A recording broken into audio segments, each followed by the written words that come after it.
Video ini dibuat untuk membuka paradigma pesantren bukanlah feodalisme, melainkan sebuah ekosistem budaya yang didasari oleh tawadu, ta'zim, dan pencarian keberkahan ilmu. Seringkali apa yang terlihat dari luar ditafsirkan dengan kacamata yang salah, melahirkan kesalahpahaman yang mendalam tentang esensi kehidupan di dalamnya. Mari kita selami lebih dalam dunia yang seringkali diselimuti stereotip ini. Ini bukan sekadar tempat belajar. Ini adalah sebuah perjalanan spiritual dan pembentukan karakter yang berakar kuat pada tradisi luhur para ulama. Tazim kepada guru atau kiai bukanlah bentuk penindasan. Ia adalah tradisi agung yang telah diwariskan dari generasi ke generasi.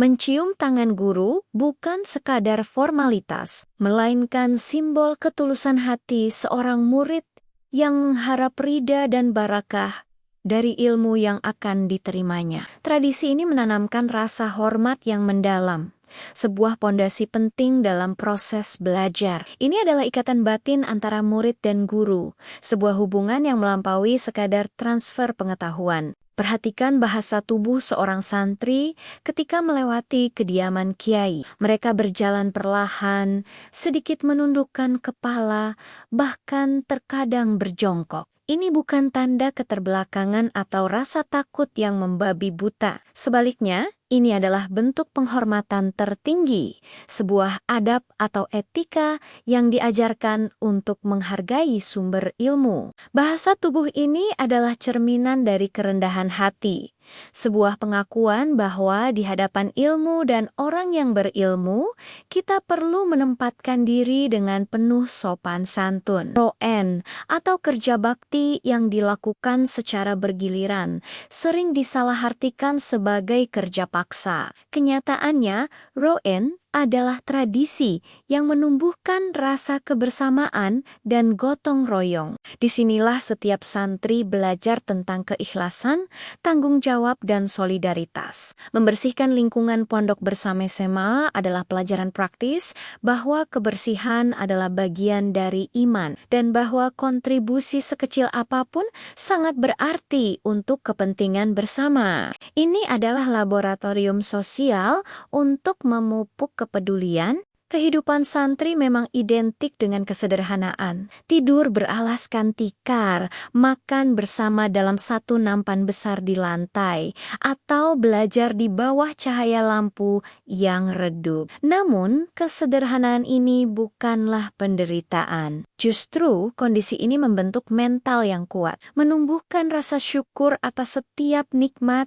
dan mempererat tali persaudaraan yang tulus. Dalam keterbatasan, mereka menemukan kebahagiaan sejati dalam kebersamaan dan saling berbagi. Di pesantren, ilmu tidak hanya dikejar untuk kecerdasan intelektual, tetapi juga untuk mendapatkan barakah atau keberkahan. Kitab-kitab kuning yang dikaji bukanlah sekadar tumpukan teks kuno, melainkan warisan intelektual dan spiritual yang sanad atau rantai keilmuannya tersambung hingga ke Rasulullah. Dengan menjaga adab dan tawadu, ilmu yang dipelajari diyakini akan menjadi cahaya yang bermanfaat bagi diri sendiri dan masyarakat luas. Bukan sekadar informasi yang singgah di kepala. Sebagian orang mungkin melihat kepatuhan santri kepada kiai sebagai bentuk feodalisme yang membunuh kemandirian berpikir.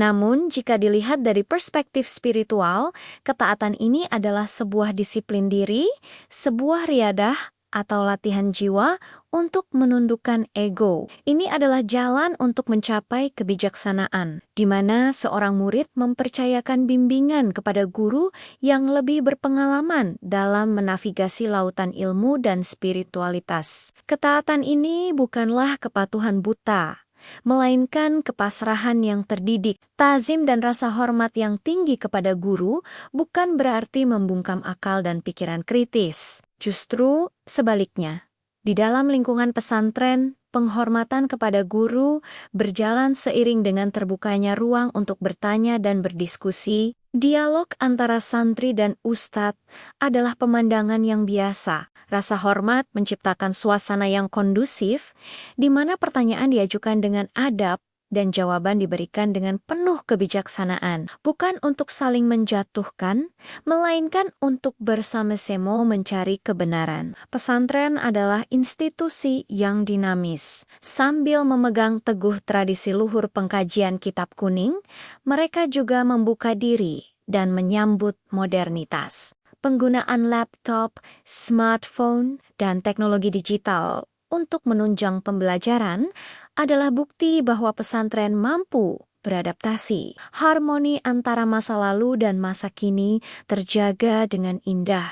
Mereka membuktikan bahwa menjadi modern tidak berarti harus meninggalkan akar tradisi yang telah membentuk identitas mereka selama berabad-abad. Pada akhirnya, pesantren bukanlah feodalisme. Ia adalah sebuah peradaban mini yang dibangun di atas fondasi adab, tawadu, dan pencarian keberkahan ilmu. Tradisi ini akan terus hidup, diwariskan dari satu generasi ke generasi berikutnya, membentuk insan-insan yang tidak hanya cerdas secara intelektual, tetapi juga matang secara spiritual dan berakhlak mulia. Inilah warisan tak ternilai yang terus dijaga oleh pesantren untuk Indonesia dan dunia. Terima kasih telah menonton.